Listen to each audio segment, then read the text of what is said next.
Basics हैं जो हमारे बिजनेस और डायरेक्ट सेलिंग को लेकर सबसे अच्छा हमको ग्रोथ दे सकते हैं। क्योंकि हमको अगर हम सिस्टम से चलना है तो सबसे पहली कड़ी यही है कि हमको फोर बेसिक्स आनी चाहिए। अब फोर बेसिक्स में पहला बेसिक क्या होता है वो आप लोग सब अच्छे तरीके से जानते हैं। और मैं बता दूं कि लिस्ट मेकिंग हमारी पहली बेसिक होती है। अब लिस्ट मेकिंग जो है आज मैं सिर्फ लिस्ट मेकिंग की ही बात करूंगा, डीपली हम उसको समझेंगे। फोर बेसिक में चार पार्ट में मैं कोशिश करूंगा कि सारी चीजें कवर कर दूं फोर बेसिक्स में। तो पहली चीज है लिस्ट मेकिंग। अब लिस्ट मेकिंग क्या होती है, हम कोई भी बिजनेस हम कर रहे हैं और कोई भी बिजनेस या डायरेक्ट सेलिंग हो या किसी भी काम को आप अगर देखेंगे तो हम जो भी काम कर रहे हैं अगर हमको इस किसी को बताना हुआ या किसी को इंट्रोड्यूस करना हुआ या फिर किसी को हम अपना बिजनेस के बारे में बताना चाहते हैं तो हमारे पास एक प्रॉपर लिस्ट होनी चाहिए उन पर्सन्स की जिनको हम ये अपनी बिजनेस के बारे में बताना चाहते हैं। अब देखिए क्या होता है, लिस्ट हमारे पास दिमाग में भी होती है। कई लोग बोलते हैं कि हमारे पास दिमाग में भी लिस्ट है या फिर हम लिस्ट बनाने की आवश्यकता नहीं है, हम दिमाग में भी रख सकते हैं या फिर हम अपने फोन में भी रख सकते हैं। तो अकॉर्डिंग टू सिचुएशन कई बार क्या होता है कि हमारी मेमोरी भी कम हो जाती है, टेंशन इतना है ना।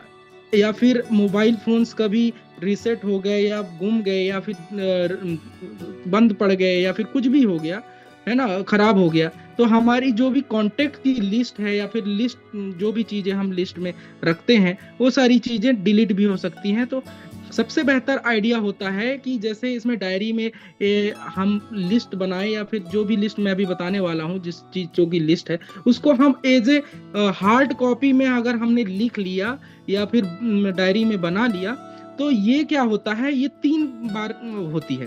3 बार का मतलब ये होता है हम 3 बार लिस्ट बनाते हैं। पहली बार तो क्या है, हम लोग सोचते हैं तो दिमाग में एक बार लिस्ट रिकॉल होता है। दूसरी बात उसको हम लिखते हैं, है ना।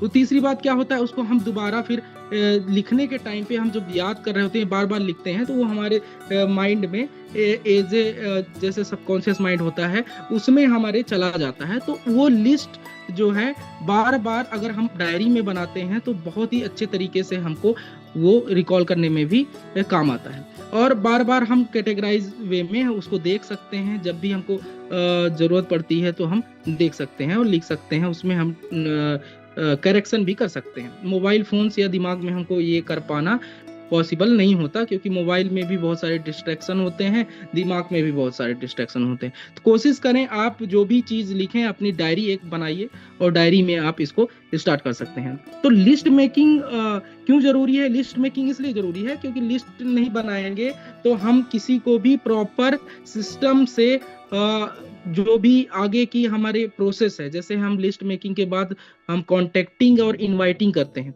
तो कॉन्टेक्टिंग और इनवाइटिंग का जो प्रोसेस है उसको प्रॉपर सीक्वेंस में या फिर प्रॉपर सिस्टम वाइज हम नहीं लोगों को इनवाइट कर पाएंगे या फिर प्लान शो नहीं कर पाएंगे। तो इसका पहला इसीलिए शायद लिस्ट मेकिंग को पहला बेसिक में रखा गया है। तो आपको मैं बता दूं कि लिस्ट मेकिंग को बहुत ही तरीके से हमको अपनी डायरी में बनानी है।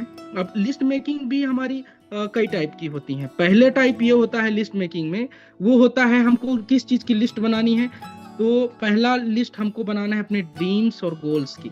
अब देखिए ये भी जैसे फोर बेसिक्स में पहला बेसिक लिस्ट मेकिंग है, वैसे लिस्ट मेकिंग में पहला लिस्ट होता है ड्रीम्स एंड गोल्स की। अब पहली ड्रीम्स एंड गोल्स इसलिए इसको पहले टॉप में रखा गया है क्योंकि विदाउट ड्रीम विदाउट गोल्स हम कहीं भी प्रॉपर एक तरह से आप गोल के फोकस्ड होके हम भाग नहीं सकते हैं।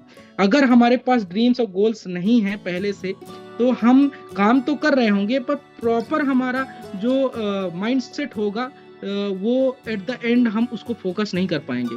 क्योंकि अगर आपने ड्रीम और गोल को विजुलाइज किया है और चीज़ों को आपने रखा है सेंटर पॉइंट में रखा है तो यही ड्रीम्स और गोल्स हमको काम करने के लिए मजबूर करेंगी और काम करने के लिए हमको भागने के लिए मजबूर करेंगी, ताकि हम उस काम को या फिर उस बिजनेस में सफल होने के लिए टॉप पर अचीव करने के लिए हमारी एक ड्रीम्स ही एक जो है रास्ते का काम करेंगे, जो बीच में बोलते हैं ना एक सेतु होता है उसका काम करेंगे। क्योंकि विदाउट ड्रीम आप वहां तक आप नहीं पहुंच सकते जहां तक आप पहुंचना चाहते हैं।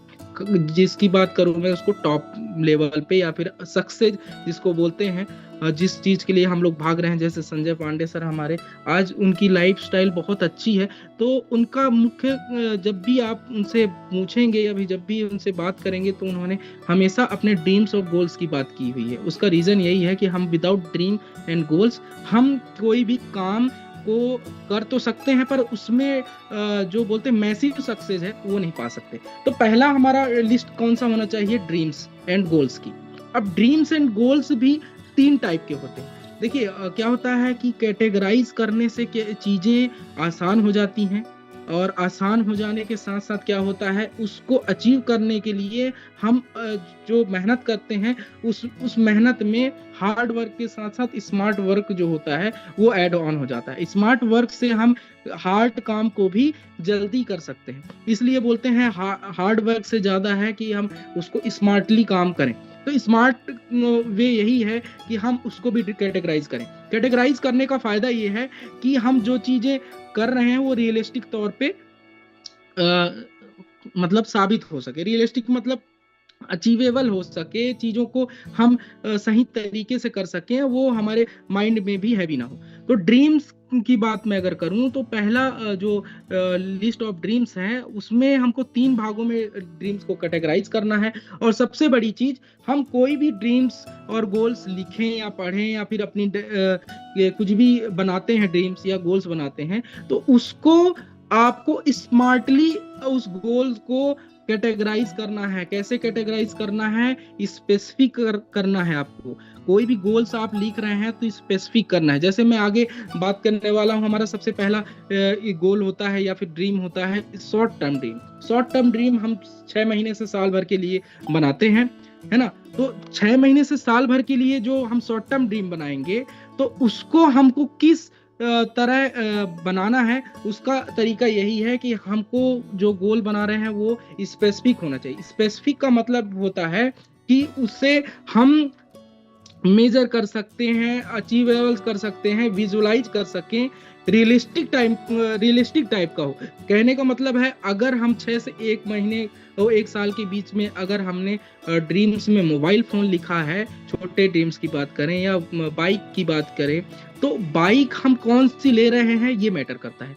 बाइक तो कोई सी भी, अगर बाइक बोलेंगे कि मैं बाइक, अगर मैं आपको बोलूं कि मैं अगले साल या फिर दिसंबर तक मैं बाइक लेने वाला हूं, तो आप क्या सोचेंगे कौन सी बाइक होगी? क्या आप कभी उसे विजुलाइज कर पाएंगे? वो कभी आपके दिमाग में भी नहीं आएगा। बाइक मतलब कौन सी बाइक आपको समझ में भी नहीं आएगी।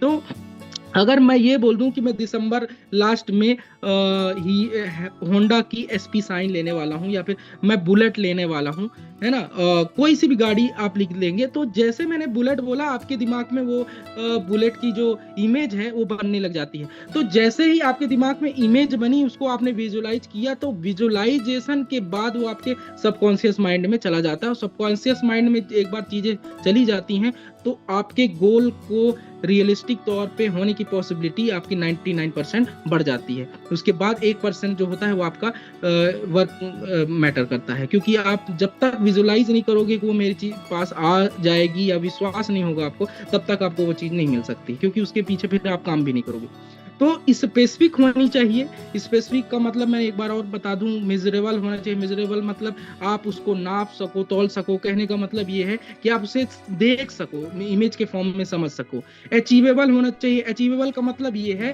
कि कई लोग बोलते हैं मुझे देश की सेवा करना है, या फिर कई लोग ये बोल देंगे कि मुझे समाज सेवा करना है, या फिर कई लोग बोलते हैं मुझे लोगों की हेल्प करनी है। ये कोई रियलिस्टिक नहीं है। रियलिस्टिक का मतलब ये होता है जिसे आप विजुलाइज कर सको, जिसे आप एक तरह से आप उसको स्पेसिफिक कर सको, जिसको आप समझ सको, दिख सके। वो ये समाज सेवा या फिर कोई भी इमोशंस वाली ऐसी चीजें जो आपको मेजरेबल ना हो, या फिर कोई चीज ऐसे ना हो, वो आप उसको अचीव करना पॉसिबल नहीं होता है, खासकर ड्रीम्स और गोल्स में, है ना। तो रियलिस्टिक होनी चाहिए, वो जो भी चीजें आप बोल रहे हैं वो रियलिस्टिक हो। ऐसा ना हो कि हम 5 महीने से 1 साल के बीच में हमने टारगेट सेट किया और उसमें ही हमने इतना ज्यादा गोल को लिख दिया कि हमने 1 साल में ही हमने 10 लाख की कार लिख दी। क्योंकि डायरेक्ट सेलिंग एक ऐसा बिजनेस है जिसमें शुरुआती स्तर पे पैसे हमें कम देखने को मिलते हैं, क्योंकि आपको भी पता है कि डायरेक्ट सेलिंग में शुरुआत हमको धीरे धीरे करनी होती है। धीरे धीरे, हाँ, हो सकता है आपने बहुत अच्छे से मेहनत की, टीम आपकी बहुत ग्रोथ में आई, तो हो सकता है आपको और अच्छे इनकम आप ले सकते हैं। पर जनरली जो केसेस ये होते हैं कि हमारी इनकम कम से शुरुआत होती है और धीरे धीरे धीरे हम 1-2 साल में हमारी इनकम जो होती है मल्टीप्लिकेशन बढ़ता है। तो इस बीच में हमको पैसे कम आ रहे होते हैं, तो हम उस हिसाब से रियलिस्टिक गोल सेट करें। हमको मोबाइल फोन्स, बाइक्स, इससे बड़ा अगर आपने अचीव किया है तो आप उसको टारगेट को सेट करें कि मैं इस डेट तक अगर मैं अपना ये रैंक या इस लेवल तक मैं अपने इस बिजनेस में पहुंच सकता हूं, इतनी की इनकम आ सकती है, तो उस लेवल की आप गोल को डिसाइड करें। तो ये रियलिस्टिक हो गई। दूसरा है लास्ट में जो टाइमली लिखा है। टाइमली का मतलब ये है कि टाइम डिसाइड करना बहुत इंपॉर्टेंट है। आपने कई बार देखा होगा कि एक बार कोई भी चीज आपने बोली और आपने उसमें टाइम लिख दिया, तो आपने देखा होगा कि जो चीजें हमने बोला है उसके आगे या जस्ट पीछे, मतलब उस टाइम के गैप के आगे पीछे ही हमारा जो गोल है अचीव हो जाता है। हम लोगों ने जाने अनजाने में ये चीज किया है, कभी भी हम लोगों ने इसको गौर नहीं किया है। पर टाइम लिख देने से, टाइम या डेट उसमें डिसाइड कर देने से हमारा गोल और भी मजबूत हो जाता है और अचीव करने की चांसेस 99% और बढ़ जाते हैं। इसमें एक ये बहुत बड़ा फैक्टर है कि हम टाइम और डेट डिसाइड नहीं करते। टाइम एंड डेट डिसाइड ना करने से वो चीजें आपके लॉन्ग टर्म में चली जाती हैं। लॉन्ग टर्म में मतलब कि आपको कभी पता ही नहीं होगा कि वो कब मिलेगा कब नहीं मिलेगा। तो मेरा कहना यही है कि गोल जब आप डिसाइड करें तो स्पेसिफिक लिखें, मेजरेबल लिखें, अचीवेबल लिखें, रियलिस्टिक तौर पे लिखें, और टाइम एंड डेट लिखना उसमें बहुत इंपॉर्टेंट है। तो इस चीज को विशेष ध्यान रखें कि कोई भी ड्रीम्स एंड गोल्स को आप जब डायरी में नोट करें या लिखें तो उसको इमेज के फॉर्म में विजुलाइज जरूर करें। तो पहला गोल जो मैं बताने जा रहा हूँ उसको सॉल्यूशन क्या निकलता है। प्लीज अपने माइक को म्यूट कर लें, किसी का माइक ऑन है। तो पहला जो हमारा कैटेगराइज करना है अपने ड्रीम्स गोल्स को, वो है अपना short term dream. Short term dream क्या होता है? शॉर्ट टर्म ड्रीम ये होता है 6 महीने से 1 साल के बीच में हमको जो भी गोल अचीव करना चाहते हैं उसको आप अपनी डायरी में लिखें, फोटो चिपकाएं, बहुत सारी चीजें करें। जैसे हमको विजन बुक मिला हुआ है, विजन बुक में सारी चीजें एक कैटेगराइज बाई सर ने बनाया हुआ है, तो उसको उसी के तौर पे आप अपनी डायरी में बना सकते हैं शॉर्ट टर्म ड्रीम। और जो की चीज मैंने बता दिया कि स्पेसिफिक होना चाहिए, मेजरेबल होने चाहिए, टाइम डेट्स लिखा होना चाहिए, रियलिस्टिक होनी चाहिए, इन चीजों को हमको इसमें भी फॉलो करना है। सेकेंड हमारा होता है mid term dream. Mid term dream का मतलब ये होता है, मिड टर्म ड्रीम हमारे 1 ईयर टू 2 ईयर 3 ईयर के बीच में जो बीच वाला गैप होता है, जो हमारे गोल का जो बीच वाला भाग होता है, कहने का मतलब मिड टर्म ड्रीम है। तो हमको 1 साल से 3 साल के बीच का जो भी हमारा गोल है, ड्रीम्स है ना, वो आप डिसाइड करें। इस बीच में आप जितना भी इनकम आता है आपने जो बनाया हुआ है उसमें आप क्या लेना चाहते हैं अपने लिए, क्या आपने ड्रीम्स रखे हैं, क्या आपके गोल्स हैं, इन सारी चीजों को अपनी डायरी, अपने नोट्स में, अपने विजन बुक में भरे, ताकि आप उसको पास पाने के लिए उस पे आप रियलिस्टिक तौर पे वर्क कर सकें। और यहाँ भी हमको यही ध्यान रखना है, हमारे ड्रीम्स रियलिस्टिक होने चाहिए, स्पेसिफिक होने चाहिए, आप उसे विजुलाइज कर सको और उसको सारी तरीके से आप उसके बारे में बात कर सको, तो सामने वाले को समझ में आए कि आप क्या कहना चाह रहे हो, कौन से ड्रीम्स की बात करना चाहते हो। तो हमारा सेकेंड जो ड्रीम्स गोल्स होता है वो मिड टर्म ड्रीम होता है। थर्ड एंड लास्ट जो हमारा ड्रीम है, जो लिस्ट ऑफ ड्रीम्स और गोल्स में, लॉन्ग टर्म ड्रीम। ये हमारे लॉन्ग टर्म ड्रीम जो होता है, लॉन्ग टर्म जो गोल्स या ड्रीम की बात करें तो ये हमारा है 5 साल से 8 साल 10 साल के बीच में जो भी आपने डायरेक्ट सेलिंग हो या अपने बिजनेस को लेकर आपने जो लॉन्ग टर्म आपने सपने बनाए हुए हैं, इसमें जो भी है वो अपने ड्रीम्स और गोल्स के बुक्स में या फिर विजन बुक में आपने प्रॉपर भरना है। और यहाँ maximum 5 year to 8 year 10 year तक का जो भी आपके सपने हैं कि मैं क्या करना चाहता था, क्या है आपके ड्रीम्स, कोई भी कुछ भी हो सकता है, वो सारी चीजें आप अपने डायरी में बनाएं जो कि स्पेसिफिक भी हो और आप उसे मेजरेबल हो। सबसे बड़ी चीज टाइम एंड डेट जरूर आप उसमें लिखें। और कोशिश करें कि अगर आपके पास विजन बुक नहीं है तो जो चीज़ें आप सोचते हैं, जैसे अगर मुझे एक कार लेनी है तो कार की जो फोटो है वो गूगल से, आज के टाइम पे सभी सोशल मीडिया से आपको मिल जाएगा, उसके बारे में वीडियोस देख सकते हैं। फोटोज आप निकालें, फोटोज निकाल के आप चिपका सकते हैं, बार बार उसे देखें। तो एक जो हमारा माइंड सेट है उसके प्रति बार बार जब विजुलाइज करते हैं तो सारी चीज़ें हमारे ड्रीम्स से वो रियलिस्टिक बनने के लिए तैयार हो जाती है। तो मैंने लिस्ट की बात की, तो पहली लिस्ट जो थी वो हमारी ड्रीम्स एंड गोल्स की थी, और इसमें हमको 3 तरह के ड्रीम्स एंड गोल्स की लिस्ट बनानी है। पहला है शॉर्ट टर्म ड्रीम, दूसरा है मिड टर्म ड्रीम, तीसरा है long term dream. Long term dream हमारी लॉन्ग टर्म ड्रीम है, जिसमें आप लॉन्ग वेज में जितना भी आप लिखना चाहते हो वो आप लिख सकते हो टाइम एंड डेट के साथ। तो ये हमारा ड्रीम्स एंड गोल्स हो गया। अब नेक्स्ट है हमारा लिस्ट ऑफ क्वेश्चंस। अब लिस्ट ऑफ क्वेश्चंस की लिस्ट हमको बनानी क्यों जरूरी है, क्योंकि देखिए अगर हमको सिस्टम से काम करना है, अगर हम लिस्ट बना रहे हैं, अगर हम आगे किसी को प्लान शो करने जाते हैं, तो प्लान शो करने जाने के टाइम पे हमको बहुत सारे क्वेश्चंस हमारे पास आते हैं, और बहुत सारे क्वेश्चंस वो क्वेश्चंस होते हैं जिनके जवाब हम नहीं दे पाते हैं। तो उन जवाब को आप अगर को अपने डायरी में अपने क्वेश्चंस को नोट नहीं किया है आपने, तो वो चीजें आपको बार बार परेशान करेंगी, और उन क्वेश्चंस का आंसर आप अपने अपने सीनियर, अपने लीडर्स या अपने अप्लायंस से नहीं पूछ पाएंगे। तो लिस्ट ऑफ क्वेश्चंस बनाना भी बहुत जरूरी है, क्योंकि देखिए बार बार रिपीट करने के बाद वो चीजें आपके लिए बोलने के लिए आसान हो जाता है। जैसे बहुत सारे कॉमन क्वेश्चंस होते हैं, जैसे प्रोडक्ट्स महंगे हैं। अब प्रोडक्ट्स महंगे हैं, अगर पहला व्यक्ति आप पहले डिस्ट्रीब्यूटर है, नए डिस्ट्रीब्यूटर हैं, आपके पास आपको पास इसका आंसर नहीं है, तो आप इसका आंसर ना देने से बेटर ये होगा कि आप उनसे ये बोल सकते हैं कि बिल्कुल सर, यहाँ अगर आपको लगता है हमारे प्रोडक्ट्स महंगे हैं तो हम अपने सीनियर से पूछ के, देखिए आप नए हैं तो वहाँ जवाब तो दे नहीं पाएंगे, तो अपने सीनियर से मैं पूछ के या आपको कंफर्मेशन करके मैं आपको ये सारी चीजें बताऊंगा। तो उसके लिए कंफर्मेशन करने के लिए आपके पास तो डायरी होनी चाहिए ना, जिसमें ये क्वेश्चन आपने नोट किया कि मेरे पास समय नहीं है, सामने वाले ने बोला तो उसका जवाब मैं क्या दूंगा। जो सबसे पहले जुड़ जाता है वही सफल होता है। ऐसे बहुत सारे क्वेश्चन आते हैं जो कि डायरेक्ट सेलिंग में कॉमन है। प्रोडक्ट महंगे हैं, समय नहीं है, पहले जुड़ जाना, और बहुत सारे ऐसे क्वेश्चंस की ऐसी कंपनियां बहुत आती हैं। ऐसे बहुत सारे क्वेश्चंस कॉमन हैं जो आपको बार बार देखने को मिलेंगे। तो इनको हम डायरी में नोट कर लें, इसलिए डायरी में नोट कर लें क्योंकि इसका जो आंसर है रिपीटेड होता है, हमको डुप्लीकेशन है। ये आंसर जो सर ने बताया आपको कि प्रोडक्ट्स महंगे हैं, तो प्रोडक्ट्स किस आधार पे वो उन्होंने महंगे हैं बताया, या फिर हम कोई ऐसा चीज भी दिखा सकते हैं क्या कि वो प्रोडक्ट्स वो खुद बोल दें कि नहीं ये प्रोडक्ट्स महंगा नहीं है। तो ये सारी चीजें हम अपने डायरी में नोट करेंगे तो आप बेहतर तरीके से उसको सामने वाले को रिप्रेजेंट कर सकते हो, बता सकते हो दोबारा कि ये सर हमारे प्रोडक्ट्स महंगे नहीं हैं। आप खुद बताइए कि ये प्रोडक्ट्स महंगे हैं कि नहीं महंगे हैं, आप उसको डेमो दिखाइए। बराबर समय नहीं है, सामने वाला बोलता है अगर, तो आप उसको बताइए कि समय नहीं है, तो कैसे हम समय निकाल सकते हैं। मैं भी जॉब में हूँ, मैंने कैसे समय निकाला इस काम के लिए। और अगर हमारे पास समय नहीं है तो जीवन में आगे हमें अगर समय नहीं मिला तो हम अपने फैमिली को समय कैसे दे पाएंगे। तो कोई ऐसा बिजनेस अपॉर्चुनिटी हमको मिल रहा है जिसके माध्यम से हमको आगे चल के समय अपनी फैमिली को देने को मिल सकता है, घूमने का समय मिल सकता है, तो क्यों ना हम इस बिजनेस को एक एज अपॉर्चुनिटी ज्वाइन करें।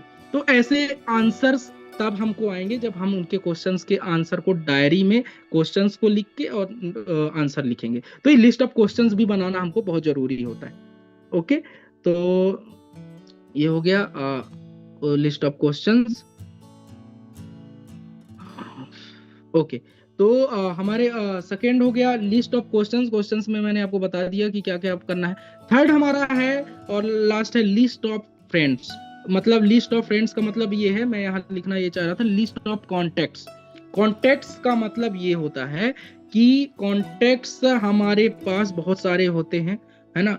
अब इन कॉन्टेक्ट्स में आप मिनिमम देखोगे, मिनिमम मैं बोल रहा हूँ, एक छोटा से छोटे कॉन्टेक्ट्स वाला भी व्यक्ति 150 के कॉन्टेक्ट्स मिनिमम रखता है अपने फोन में, और वही कॉन्टेक्ट्स हमारे जान पहचान के व्यक्ति होते हैं। तो मिनिमम 150 से 1000 तक लोगों के कॉन्टेक्ट्स होते हैं, है ना। और ये होने भी चाहिए मिनिमम 150, और होते भी हैं। तो थर्ड हमारा लिस्ट बनाना है कॉन्टेक्ट्स की, क्योंकि थर्ड इसलिए है क्योंकि कॉन्टेक्ट्स की लिस्ट से ही हम लोगों को अप्रोच करेंगे और अपने बिजनेस के बारे में हम बता सकते हैं। और बिजनेस की जो इंफॉर्मेशन है देने से पहले हमारे पास कॉन्टेक्ट्स होने चाहिए, क्योंकि विदाउट कॉन्टेक्ट्स हम किसी के पास भी हम डायरेक्टली नहीं जा सकते, या फिर हम डायरेक्ट अप्रोच नहीं कर सकते। और करते हैं तो आप देखेंगे कि हमारे सिस्टमेटिक काम ना करने की वजह से कई बार आप उस पर निगेटिव रिस्पॉन्स आपको देखने को मिलता है। अब लिस्ट ऑफ कॉन्टेक्ट्स में आपको फ्रेंड्स फार्मूला का यूज करना है। देखिए फ्रेंड्स फार्मूला बहुत ही अच्छा कैटेगराइज वे से हम आप उसको कर सकते हो, आप कैटेगराइज वे में आप उसको कर सकते हो। तो अब देखिए इसमें प्री जज नहीं करना हमें किसी को भी कि वो करेगा नहीं करेगा, कैसा है कैसा नहीं है, वो कोई भी हमको प्री जज नहीं करना है। हमको आगे अपनी लिस्ट बनानी है, और लिस्ट बनाने के लिए हमको फ्रेंड्स फार्मूला का यूज करना है। पहला जो फ्रेंड्स में आप देख सकते हो फैमिली एंड फ्रेंड्स, है ना। आर से रिलेटिव्स की लिस्ट बनाइए, इन लॉज की लिस्ट बनाइए। आई से आप इंस्टीट्यूट्स भी लिख सकते हैं, इंस्टीट्यूट्स में जितने भी आपके लोग हैं उनकी लिस्ट बनाइए जो आपके साथ थे। ई से आप इंजीनियर्स यहाँ टेक लिखा हुआ है, आप ई से अपने जितने भी साथ में जो एम्प्लॉइज हैं उनका आप लिस्ट बना सकते हैं, है ना। एन से नेबर्स के आप पड़ोसी जो होते हैं उनकी लिस्ट बना सकते हैं। डी से डिग्री होल्डर्स जो हैं, जैसे डॉक्टर्स हो गए, ड्रीमर्स हो गए, आपके जो टीचर्स हो गए, जितने भी डिग्री होल्डर्स हैं उनकी आप लिस्ट बना सकते हैं। इसी प्रकार एस से अपना स्ट्रेंजर्स जो भी है, आप रेंडमली हर दिन 4 से 5 व्यक्ति से आप मुलाकात करते हैं, उनकी आप लिस्ट प्रोस्पेक्टिंग करके आप अपनी लिस्ट में ऐड ऑन कर सकते हो।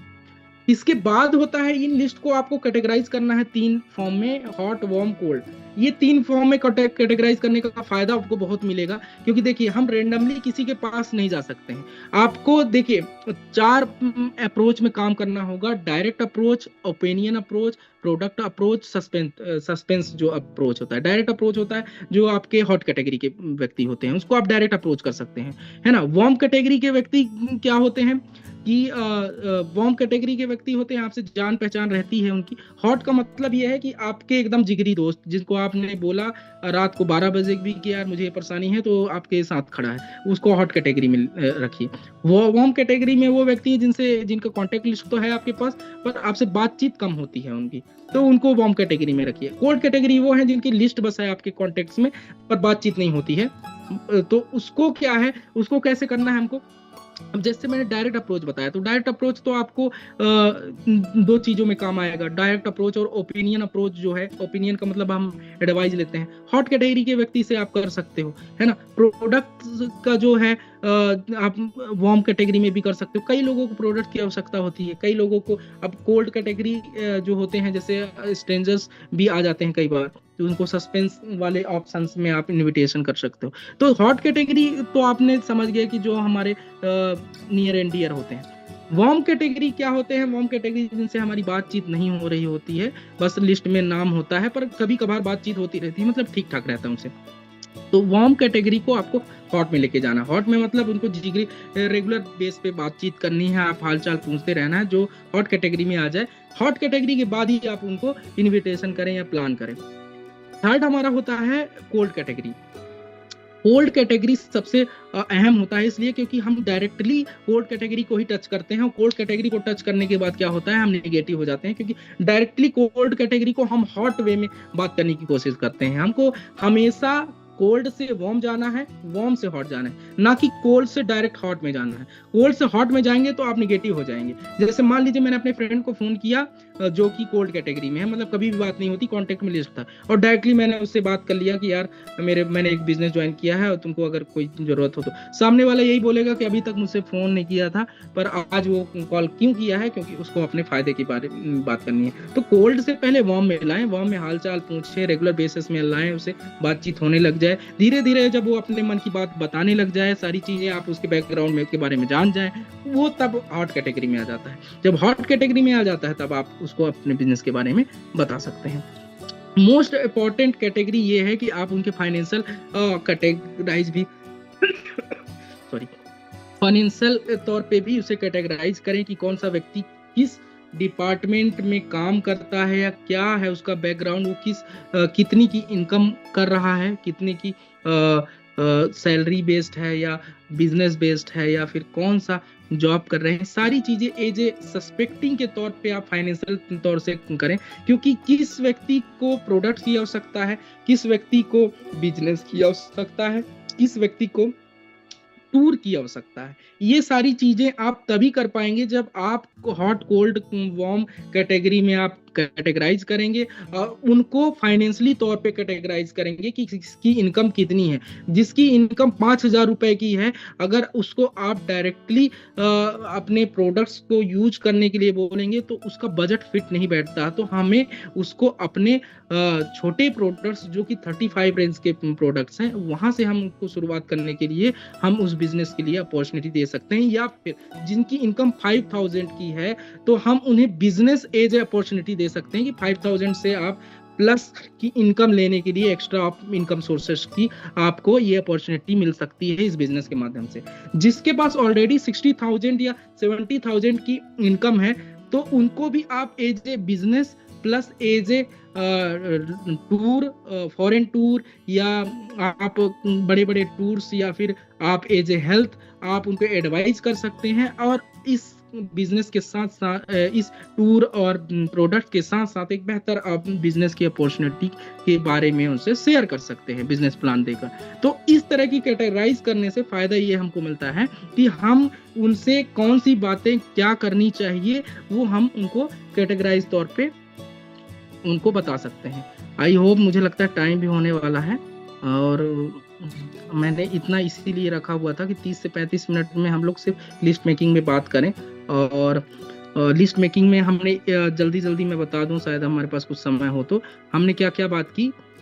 हमने बात की लिस्ट, 3 तरह की लिस्ट की बात की थी हमने, जो कि लिस्ट ऑफ ड्रीम्स हो गया, लिस्ट ऑफ क्वेश्चंस हो गया और लिस्ट ऑफ अपने कॉन्टेक्ट्स हो गए। तो ये तीनों चीज़ों की लिस्ट हमको प्रॉपर तरीके से बनानी है। प्रॉपर तरीके से बनानी है मतलब लिस्ट ऑफ गोल्स में 3 तरह के ड्रीम्स बनाइए आप, short term, mid term, long term, ठीक है। उसके बाद लिस्ट ऑफ क्वेश्चंस की लिस्ट बनाइए जो कि अपने सीनियर एड अपलाइन से उसका आंसर पूछिए और क्या आंसर करना है वो सारे क्वेश्चंस को आप लिस्ट ऑफ क्वेश्चंस में बनाइए। थर्ड, हमारी लिस्ट ऑफ कॉन्टेक्ट्स बनाना है जो कि फ्रेंड्स फार्मूला से बनाइए और हॉट वार्म कोल्ड की कैटेगरी में उसको कैटेगराइज करिए, साथ में उसको फाइनेंशियल तरीके से भी कैटेगराइज करिए ताकि हम उसको बेहतर तरीके से सामने वाले को क्या ऑप्शंस जो हों उसके माध्यम से हम इनवाइट कर सके कि अगर डायरेक्ट अप्रोच करना है तो डायरेक्ट कर सके, ओपिनियन के माध्यम से करना है तो ओपिनियन के माध्यम से कर सके, अगर प्रोडक्ट के माध्यम से करना है तो प्रोडक्ट के माध्यम से कर सके या सस्पेंस के माध्यम से करना है। कई बार क्या होता है कि कोई ऐसा व्यक्ति मिल गया जो हमारा स्ट्रेंजर है, उसको सस्पेंस के तौर पे हमको रिप्रेजेंट करना पड़ेगा, वरना अदर पर्सन अपने आप वो अपना माइंडसेट बना लेता है कि ये वैसे ही कंपनी है, ये वो है ना, सारी चीजें इंफॉर्मेशन उसको चली जाती है। तो किस माध्यम से करना है वो हम कर सकते हैं। सेकेंड चीज, किसी भी कॉन्टेक्ट्स की लिस्ट बनाते समय कोई भी प्रीजज नहीं करना हमको कि वो व्यक्ति करेगा या नहीं करेगा। हमको बस लिस्ट में नाम लिखने हैं, कौन नहीं करेगा या करेगा वो हम प्लान देने के बाद खुद ही हमको समझ में आ जाता है। Thank you very much.